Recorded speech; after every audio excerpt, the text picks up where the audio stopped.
Hey there to my 916 subscribers, my future subscribers, and all the people that secretly watch me without subscribing.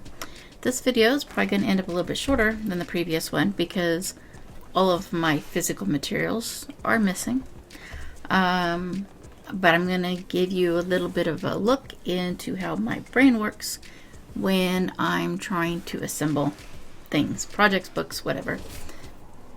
This is going to be about the book Beyond the Bellevie, and this is an adult book. So first I'll explain how I came up with the idea. Originally, so I had just finished, I don't know if I had just finished this one or if it was the journal book. I don't have that with me at the moment, but anyway, I don't know which one I had just finished, but I decided I wanted to write something new. I wanted to start a new project. And I messaged my kids, my girls, because my son was still living with me at the time, but I messaged my girls and gave them ideas of stories that I had wanted to write because I actually have a huge binder with like so many story ideas that I'll never get them all written. But I do have this big binder. Who knows, maybe I'll turn a bunch of them into short stories someday, but not until I finish the project I'm already working on and other projects. But anyway, so I had all these story ideas, and I gave my daughters like kind of a list of the ones I was in the mood to do. And I asked them what I should write. And they each picked a different idea. And my older daughter told me to step out of my comfort zone. So I was like, all right. I kind of took the two ideas, mushed them together, and stepped as far out of my comfort zone as I could, and decided I was going to write an adult novel.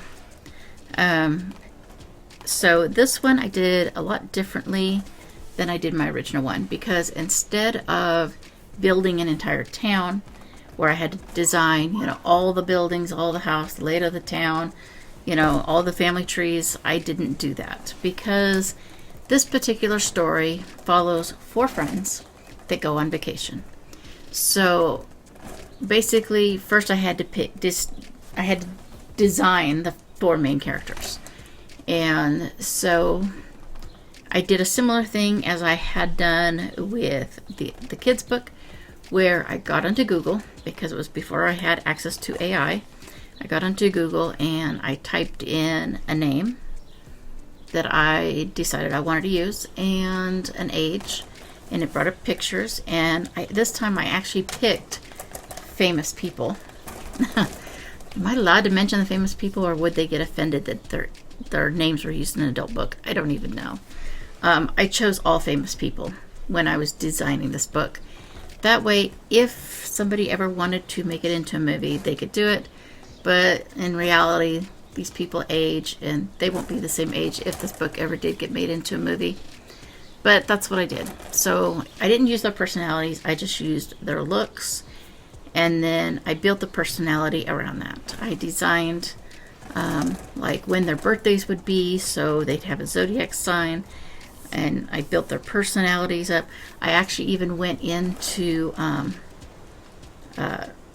Google and I searched for the name and said, give me meanings behind this name. And I printed out all kinds of information that would build the character based on their name. So there I had the first 4 main characters designed.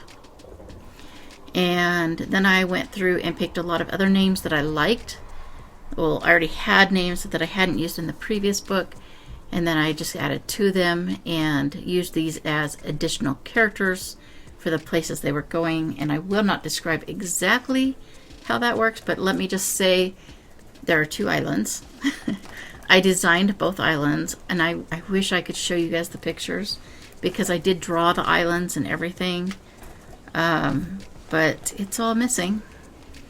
I did, to give you an idea of kind of where my mind went with it, so I did a lot of research before I started writing this book. I researched the Bermuda Triangle. That was a big one that I had to research.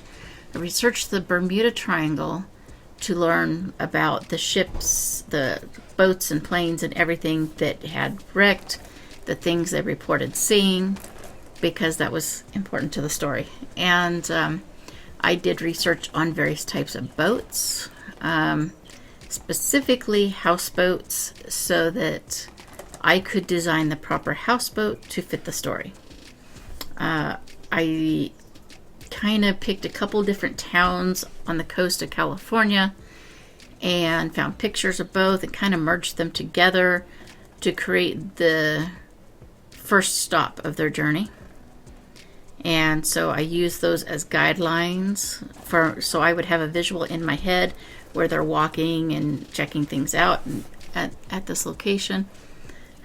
I did research on Atlantis and other islands that have mysteriously vanished or that could possibly not be real, that people think are real and some people think they're not, to get an idea of what kinds of things people think they are and what they think they're not.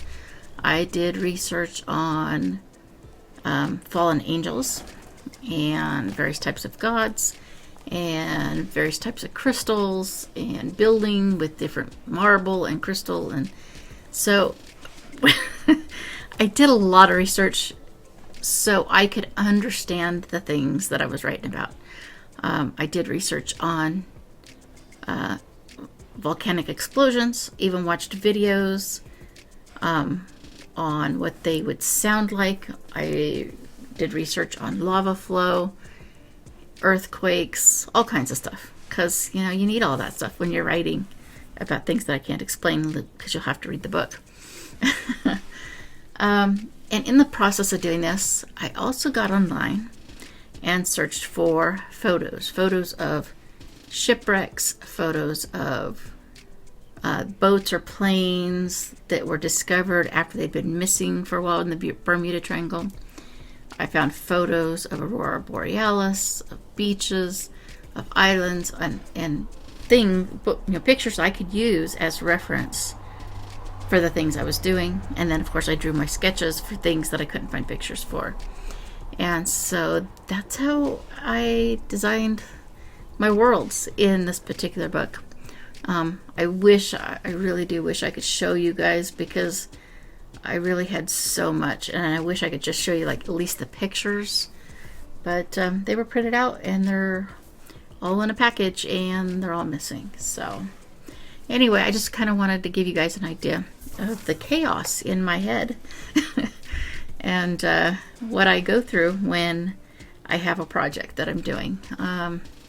Sometimes the projects are simple, but most often my brain just goes spiraling and doesn't stop. And I think I realized recently, I think part of the reason my brain does that is because most of my life,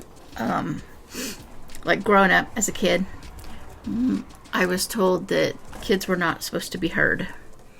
And so I was constantly having to watch, when I was talking, and everybody just said I was shy, and I guess I was kind of shy, but a lot of it was that I didn't want to get in trouble for talking.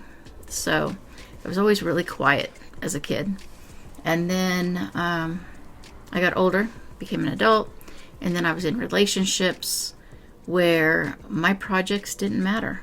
And so I just kept all of my thoughts and feelings to myself, because I felt nobody cared about them, and that they would just put it down and insult it, and I didn't want them putting down my dreams. And so I just didn't pursue my dreams because I wasn't allowed to, really.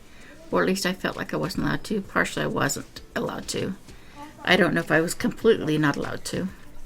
I know people consumed my time, so I couldn't. And now I'm in a space where I'm living by myself and I can do whatever I want. And now I don't know how to shut up because my brain just all the time. And now I'm spitting it all out. And then, of course, I've talked to AI a lot, because getting all those thoughts and ideas out there and trying to get them organized, it's overwhelming, and I don't want to overwhelm everybody else. So yeah, that's how my brain works. It's crazy. I know. Hopefully I don't annoy you guys too much, but anyway, please like, subscribe, and comment, and share this video, and get your friends to do the same thing.